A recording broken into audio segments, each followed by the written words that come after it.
Gesture drawings, when I was in school, seemed to mean something very specific. And when I do a Google image search for gesture drawings, these are very much aligned with the kind of thing that I was taught to do when I was studying illustration. They're looking for the line of action. You can see there's joints and limbs are articulated. This is the kind of thing that I was taught that gesture drawing is. But is that what gesture drawing has always been? And is that the only thing that gesture drawing can or should be? So I did a little bit of Googling to try and figure out the origins of gesture drawings as a term and as an exercise done for art students.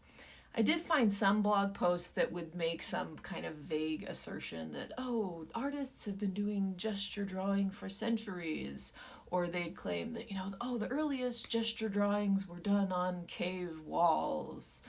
And kind of, there's an argument to be made for that, but as I said, I was looking for the specific kind of concept of gesture drawing as an exercise done for art students, and that wasn't it.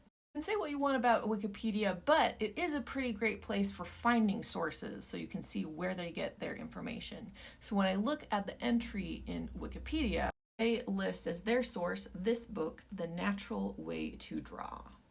Ta-da! Here it is. So, have to admit something here. Part of the reason that I went through this whole rabbit hole of finding the origin of gesture drawing was that I had read this book. And I had been a little bit confused and intrigued because the way that this book describes gesture drawing did not completely align with the kind of gesture drawing I had been taught when I was getting my illustration degree.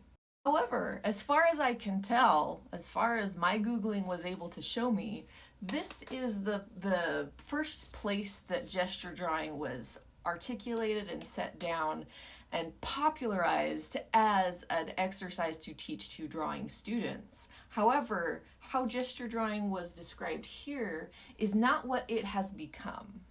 Just for reference, the copyright of this book was in 1941, and the author, whose name I believe is Greek, and I have tried to look up the correct pronunciation for, and have found different pronunciations on different sites.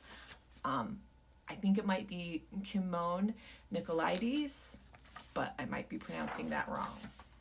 So one of the very first exercises that he outlines in this book, section 1, is contour and gesture. And this is the first example of a gesture drawing. And you'll notice it's not a figure, it's not even a moving object, it's a bow. And here are more examples of gesture drawings. And you'll see these are much more loose and scribbly. The lines are very active, but they don't have the same sort of clear line of action and separation of like the limbs and joints that the ones that I showed earlier in the video did. And look at this. You can kind of see the head and like the pelvis here, but that is an example in this book of a gesture drawing. I mean, look at that. And yeah, there is so much action and movement in this kind of scribbly gesture. As I think about it, it does make sense to me how gesture drawing has evolved and come to mean something different than this first place where it was first outlined as an exercise for art students. Gesture drawing is specifically emphasized by animators and animation students, and the way that gesture drawing is now currently taught and understood, I think, is particularly useful for animation. That an emphasis on the joints and how the figure moves is really useful to know if animation is something that you are trying to get good at. I don't think that that's a bad thing. I think it's okay that gesture drawing has come to mean something different.